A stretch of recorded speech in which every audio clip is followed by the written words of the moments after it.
कधीच नाही चुकणार तुमचे फेवरेट टीव्ही शोज झी5 सोबत, तेही एकदम फ्री. काय झालं आम्हाला काही कळलं का? डॅडी, आम्हाला वाटलं होतं पोरगी एकदम बारीक असेल तुमच्या सुनबाईवाणी. ही तर चांगली जाडी निघाली. हा? मला शोभणार पण नाही ही.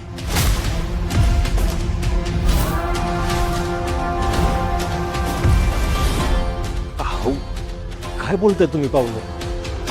काय चुकीचं बोलतोय? हा? एकदा पोरगीकडे बघा. हिला आमची फसवणूक झाल्याची फिलिंग येते या. बायको बद्दलच्या ज्या आमच्या अपेक्षा आहेत त्यात ही कुठंच भीड बसत नाही. आम्हाला बायको कशी अशी एकदम फिट पाहिजे. जोडी कशी एकदम अशी सुपर हिट पाहिजे. यायला असं सोबत रील केलं ना की असे झटक्यान 10,000 20,000 लाईक आणि लव आले पाहिजे होते.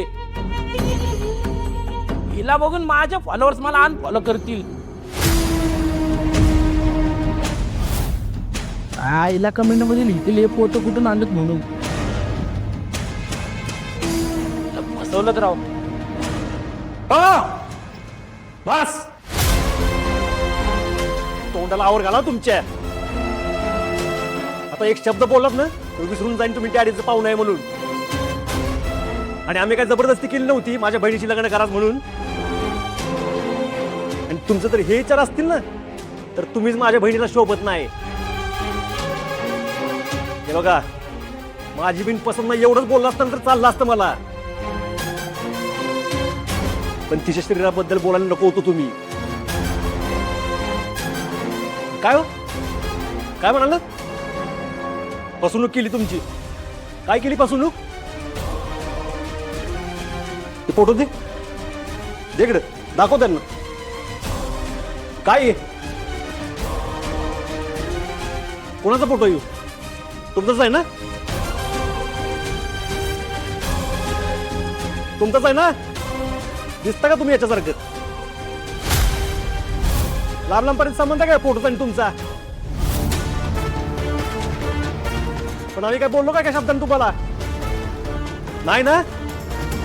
कारण आम्ही माणसाला ना त्या रंगरूपावरनं तो चांगला वाईट नाही ठरवत. कारण ते आपल्या हातात नसतं. आणि तुमच्यासारखं कधी करणार काय माहित.